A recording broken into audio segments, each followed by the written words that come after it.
a bit more of like an army painting style video, and you'll be pleased to know there is no airbrushing in this video whatsoever for all you guys that hate that stuff. But yeah, we're just going to be cracking on and getting this guy painted up.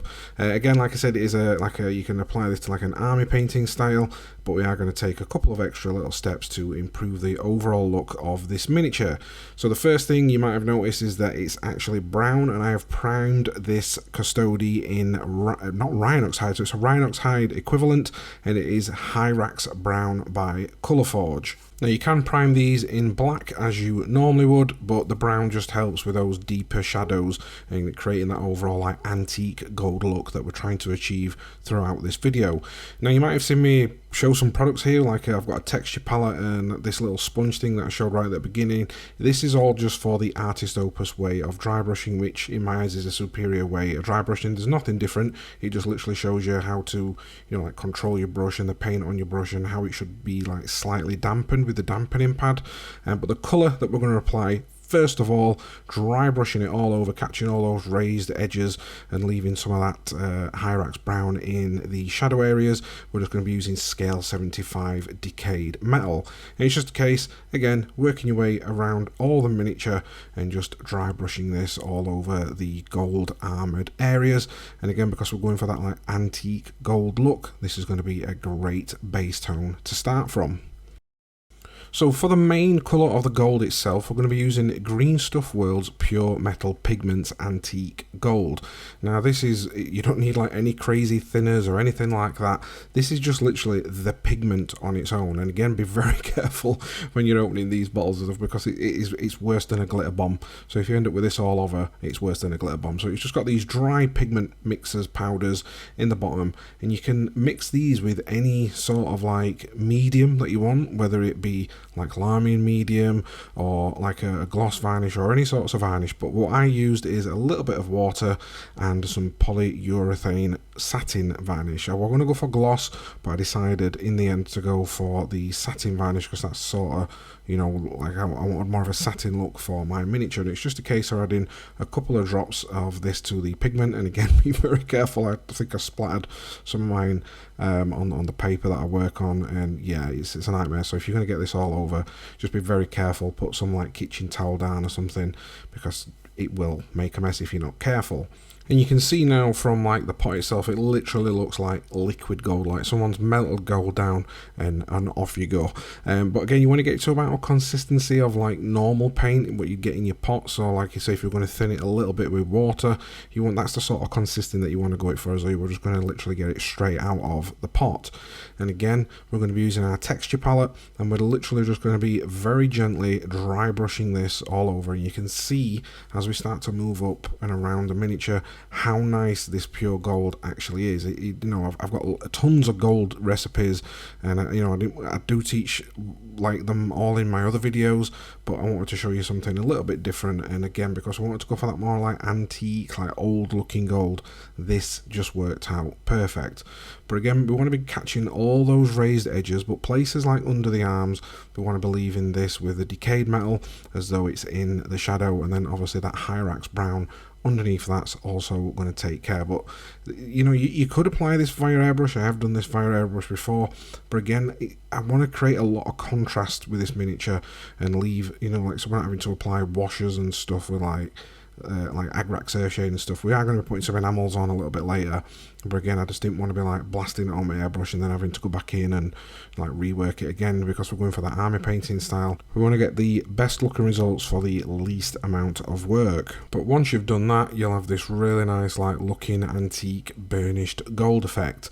And again, you know, when we get later on in the video, you know, when you start to come into applying like your washers and enamels, you could literally leave the armor as it is right here, right now, and not do anything else if you don't want to add like your enamels and stuff, and that's literally your job done. But obviously we like to push it a little bit, add a little bit more sass to the miniature. Let me add a little bit of spice to that. and make everything overall look a little bit more grimdark. But again, if you want to follow the painting guide as we do, you can just leave your miniature as it is right now and just follow the rest of the painting guide before we get into the enamel stage.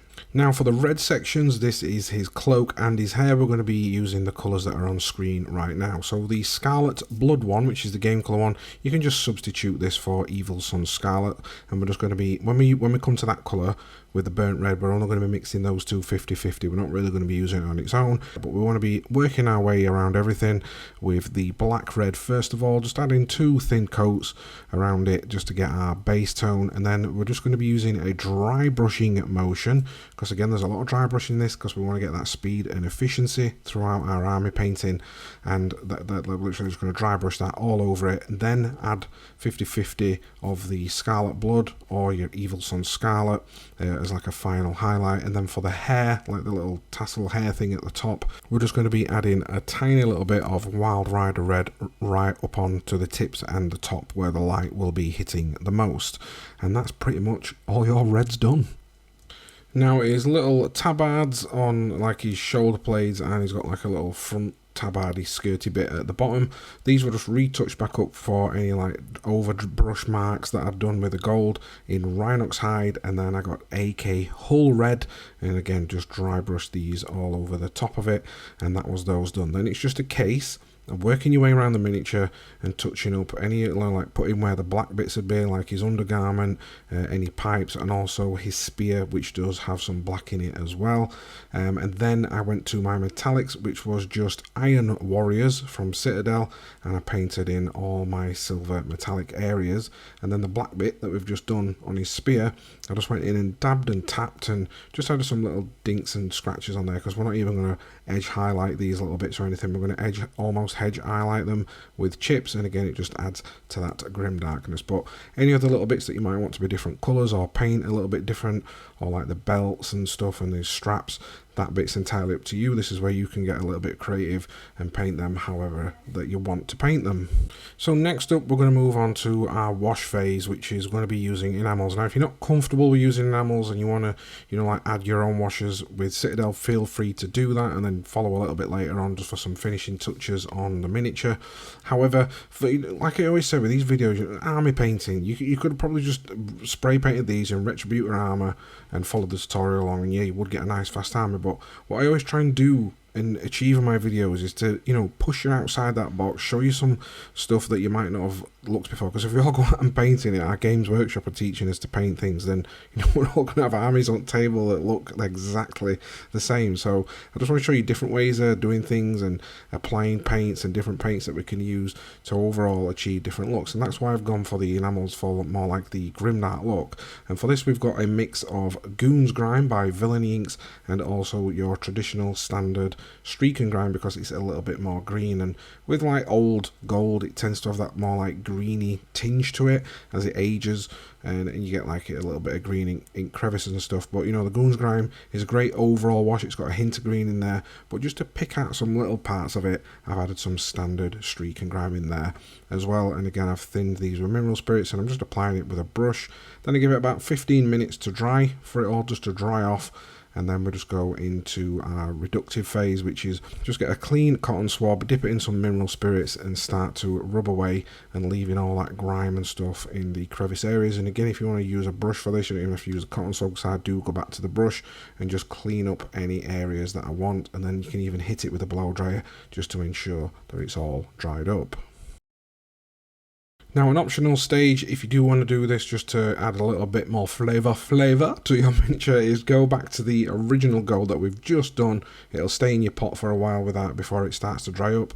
And again, just only on the highlight points like the shoulder blades and the top of the hedge, just to catch some of those edges, just go back over it just to make them pop and stand out a little bit more. And again, if you want to push it even further, you can get some Peridot Alchemy by a scale 75, and again, just dry brush those areas that you really want to pop and stand out, and it'll just give everything that little bit more contrast. You know, again, I know I always speak about optional stages, but this is what's going to push your miniature to the next level, just to get those little points and make everything stand out from the rest.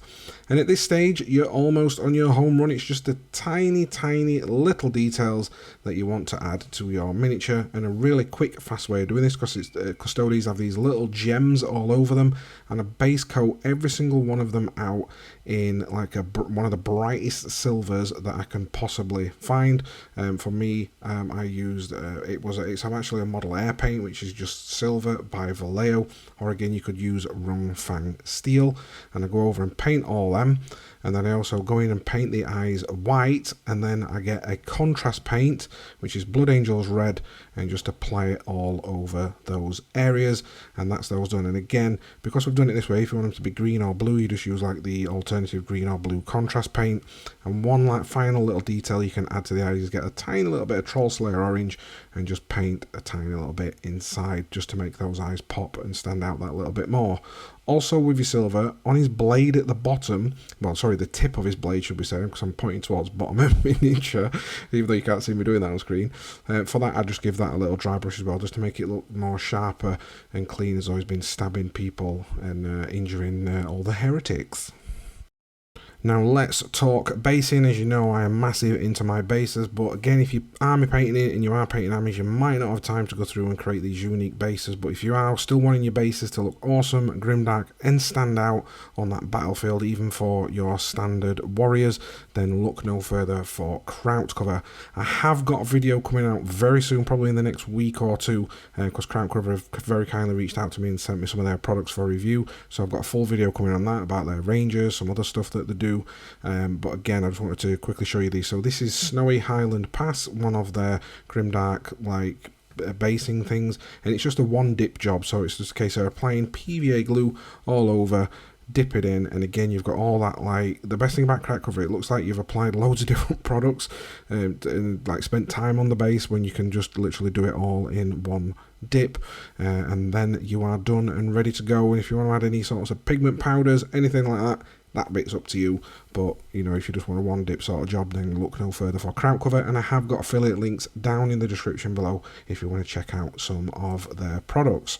And that brings us to the end of this tutorial. So just before you jump out, don't jump out just yet, there's a few things that I want to mention. Right at the end of this video, there's a teeny tiny, only a few seconds long tease at my most requested video to date, and we finally got it done. So there's a little tease of what's coming up in the future. Also, you can check out all my affiliate links and stuff in the description below. A lot of guys have been asking about Patreon. Again, it is coming. As you know, I did sadly lose my dad recently. I've been caring for him, so I've not had time to get it all up and running, but it is coming very soon, within the next couple of months, so stay tuned for that. And guys, it would really help me out if you could just hit that like button as well, to help me get these videos out. So until next time guys, I'll catch you in my next video.